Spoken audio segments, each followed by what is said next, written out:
Bueno, hemos buscado a Jorge Castañeda. Jorge Castañeda, como sabemos, bueno, pues es este académico intelectual que fue canciller de México, entre otras muchas cosas, que ha escrito muchos libros, que escribió desde luego la biografía del Che Guevara, ahora que cumplió 50 años del asesinato en este 2017, se recordó muy ampliamente esa investigación y esa biografía. Y bueno, por muchas razones, buscamos a Jorge Castañeda precisamente para hablar de los documentos secretos que se desclasifican de las investigaciones del asesinato de John F. Kennedy. Esto que estamos comentando con Jesús Esquivel desde Washington. Y bueno, pues finalmente desde ayer se han abierto, se han revelado estos documentos. Decíamos que no es que se le ocurriera a Donald Trump, sino que esta es una ley que viene de mucho tiempo atrás y que finalmente tenía una fecha límite. Esta fecha límite se cumplió ayer jueves 26 de octubre de 2017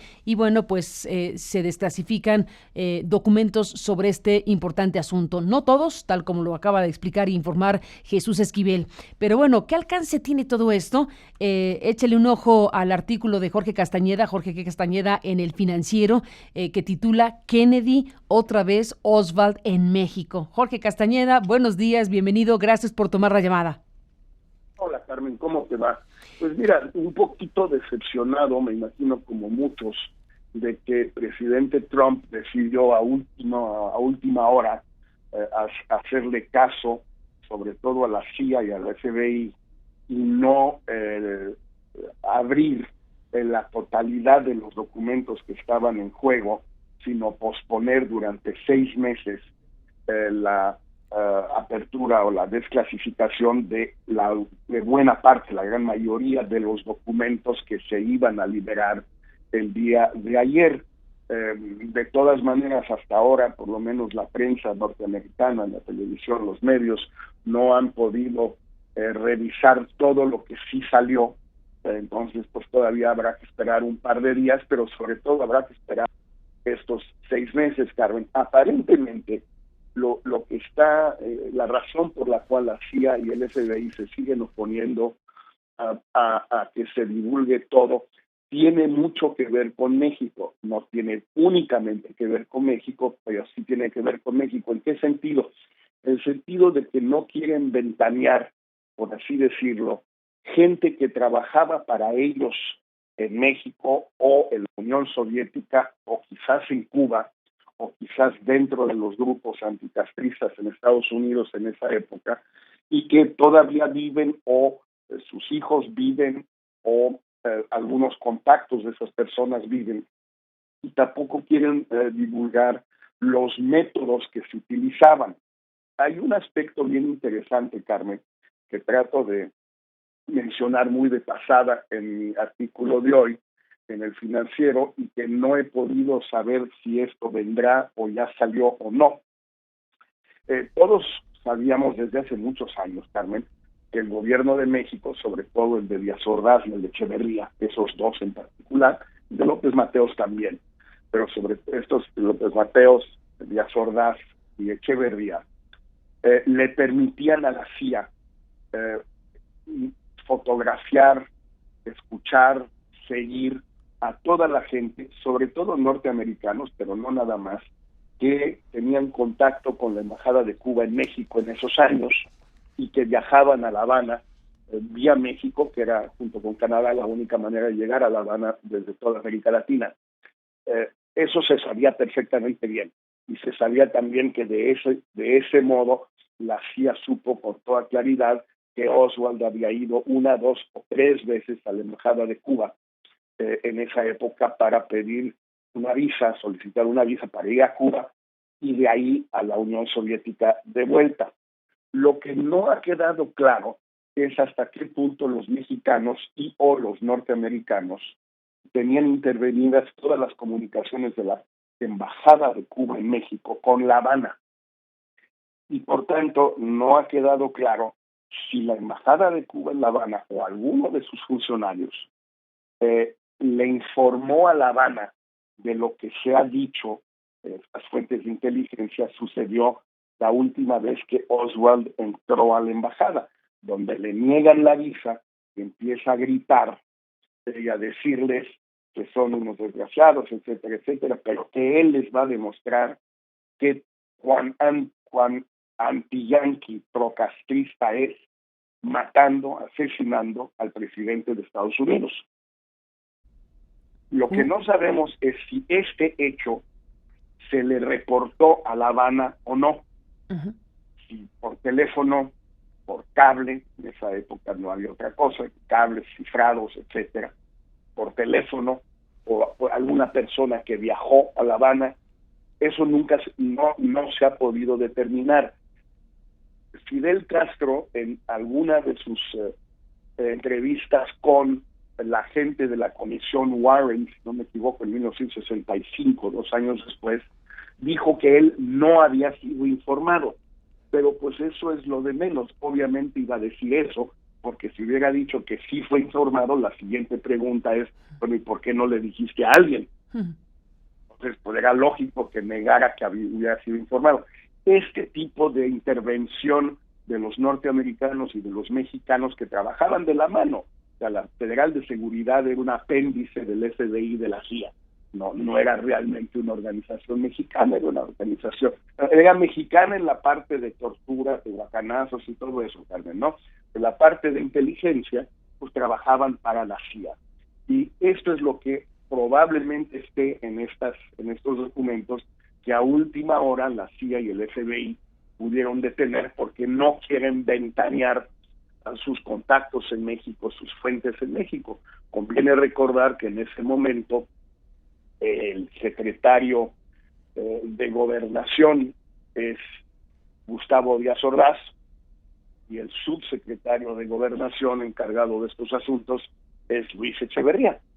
Estamos hablando de noviembre de 63, casi en el momento del destape. Quizás ya había sido destapado Díaz Ordaz y ya había ascendido Echeverría a ser secretario de Gobernación encargado del despacho.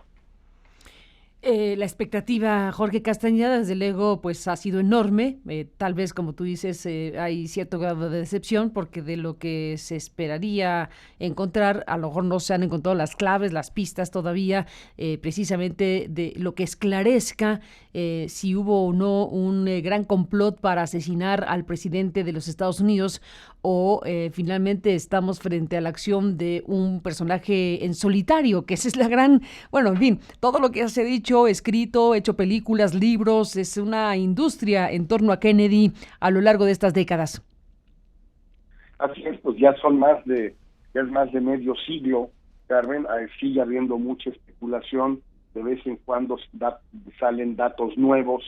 En el 50 aniversario, en el 2013, aparecieron varios libros nuevos, en particular uno de Philip Shannon, un periodista del Washington Post, que sacó cosas muy interesantes sobre Oswald en México, en particular la relación que tuvo o que no tuvo con una empleada mexicana de la Embajada de Cuba, Silvia Durán, si fue o no Oswald a una fiesta famosa, donde, entre otras personas estaría Elena Garro y la hija de Elena Garro, la hija de Octavio Paz.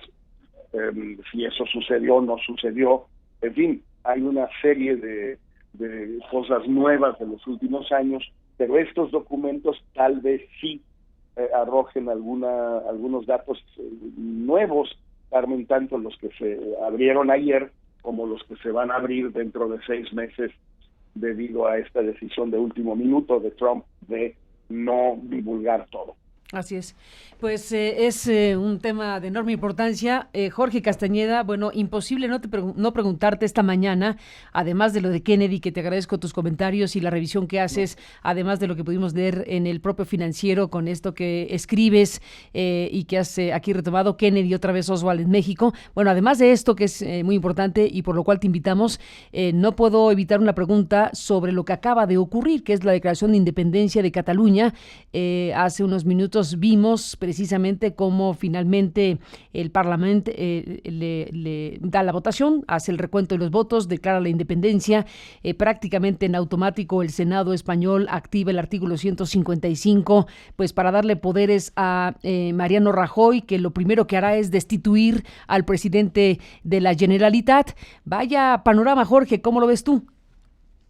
Pues sí, todo llegó al desenlace que se suponía que todos querían evitar, que era este enfrentamiento donde, pues la verdad, no veo que tienen que ganar los catalanes, porque si bien Rajoy ha sido intolerante, ha sido excesivo, ha sido represor, todo lo que se quiera, al final del día, pues con la excepción de Podemos, todas las fuerzas políticas de España siguen apoyando digamos, el status quo, y solo una parte de los catalanes, quizás una leve mayoría, quizás una leve minoría, están a favor de esta declaración de independencia, cuyas consecuencias prácticas son difíciles de determinar. Quizás lo más importante, Carmen, es tomar nota de que si la apuesta de Puigdemont y ellos fue Europa, pues esa apuesta fracasó. Esa simplemente no se dio. La Unión Europea no va a tomar cartas en el asunto. No digo si debiera o no debiera, no lo va a hacer. Y por tanto están los catalanes solos con el gobierno español y todas las fuerzas políticas españolas, con excepción de Podemos. Y pues la verdad creo que los únicos que tienen muchísimo que perder en esto son los catalanes, tanto independentistas como aquellos que no lo son, por posiciones intransigentes de ambos lados, sin duda. Rajoy también ha dejado que esto se deteriorara sin tomar en cuenta una serie de factores que se podían ver venir desde hace 6 o 7 años, pero bueno, hoy ya se llegó al peor de los escenarios posibles para todos. Jorge Castañeda, bueno, dices, están solos salvo con Podemos, pues déjame decirte que hace unos minutos se ha reportado la declaración de Iglesias de Podemos, que considera ilegal e ilegítima la declaración de independencia, según reportan los medios españoles hace unos instantes. Déjame leer contigo que el líder Pablo Iglesias ha hecho un llamamiento al diálogo en Cataluña y ha declarado que ha señalado que la declaración de independencia sería ilegal e ilegítima, ya que los independentistas tuvieron un resultado electoral que les da derecho a gobernar, no a declarar la independencia. Así que la postura de Podemos, que se había interpretado como favorable a la circunstancia con Puigdemont, con esto, pues es un mazazo, es una declaración que marca una distancia tremenda y queda ya efectivamente todo el cuerpo político español distante a Puigdemont y a los independentistas. Y esto que dijiste hace un momento de que están solos, salvo Podemos, ya podemos retirar lo de Podemos, porque ahora ya Pablo Iglesias se ha declarado en este sentido. Pues mira, en efecto es una noticia que desconocía, Carmen, pero acaba de ocurrir, es de unos minutos. Sí, y es un cambio de Podemos, y en todo caso lo que hace es reforzar ese aislamiento de los independentistas catalanes, que no tienen ningún apoyo en Europa y ningún apoyo en España, en Madrid, ya habiendo perdido a Podemos con esta declaración de Pablo Iglesias que acabas de leer. Entonces, en esas condiciones, pues es una lucha independentista un poco solitaria, Carmen, en muchos casos anteriores en el mundo desde el siglo XIX, donde tú quieras, pues este tipo de movimientos, este tipo de luchas, pues no te digo que provocaban la unanimidad en el mundo o la unanimidad en la región, pero en fin, contaban con apoyos internacionales, con apoyos en la, si quieres llamarla, la potencia colonial, contaban con apoyos un poco en todas partes. Los catalanes están hoy absolutamente solos y yo no veo que nada bueno pueda salir de esto. Pues vamos a ver qué pasa. Aquí estamos en el duelo de declaraciones, desde luego, de unos y otros, y en el duelo de acciones políticas y legales. Lo que sigue, pues es ya que Mariano Rajoy decrete literalmente, determine ya con el artículo 155 activado la destitución de Puigdemont, y veremos cómo se responde pues en las calles, en el Parlamento. Vamos a ver si hay o no, esperemos que no, pero bueno, todo apunta a que pueda haber uso de la fuerza pública, como lo hizo Rajoy de manera brutal el 1 de octubre cuando se dio el referéndum. Sí, bueno, Rajoy va a tomar muchas decisiones, no sé si sean las más acertadas, pero la aplicación del artículo 155, hasta donde yo entiendo, implica pues la disolución del Parlamento, en su caso la detención de Puigdemont y de otras autoridades, la disolución de la Policía catalana, los mozos, y esto pues va de hecho a transformar a Cataluña en una especie de territorio ocupado por fuerzas españolas, la autoridad española o la autoridad madrileña, si prefieres llamarle así. No es un buen desenlace, pero es la consecuencia directa de lo otro. Es decir, conviene recordar que la secesión pues es algo que ha llevado a guerras en muchas partes del mundo, empezando por Estados Unidos, desde luego, en el siglo XIX, pero en otras partes también, y para ganar una batalla de este tipo, pues es muy difícil, sobre todo, insisto, cuando se está solo, Carlos. Ni más ni menos, oye, por razones diametralmente distintas a las de México, donde aquí se pretende votar en secreto la destitución sí o del fiscal Santiago Nieto, en el Parlamento catalán decidieron votar en secreto para evitar favorecer acciones penales en contra de los legisladores por votar la independencia. Bueno, es que esa es la manera de votar normalmente, pero bueno, pues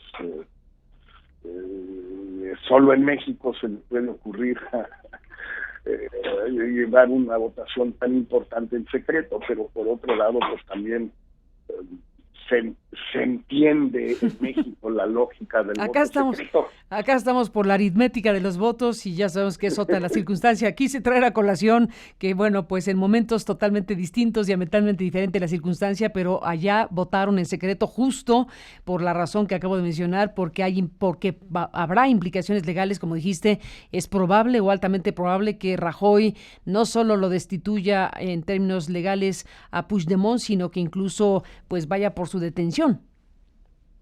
Pues sí, sería la consecuencia lógica, o sea, no se trata de destituirlo, está cometiendo a ojos de Rajoy y al conjunto de las fuerzas políticas españolas un delito, y cuando cometes un delito, pues lo que dice Pablo Iglesias es ilegal, pues si es ilegal, si alguien comete un acto ilegal, pues debe ser detenido por la autoridad, así son las cosas en el mundo.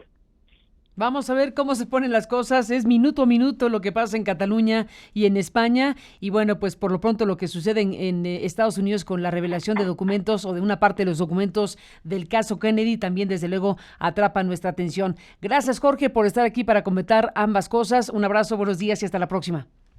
Un abrazo, Carmen, muy fuerte.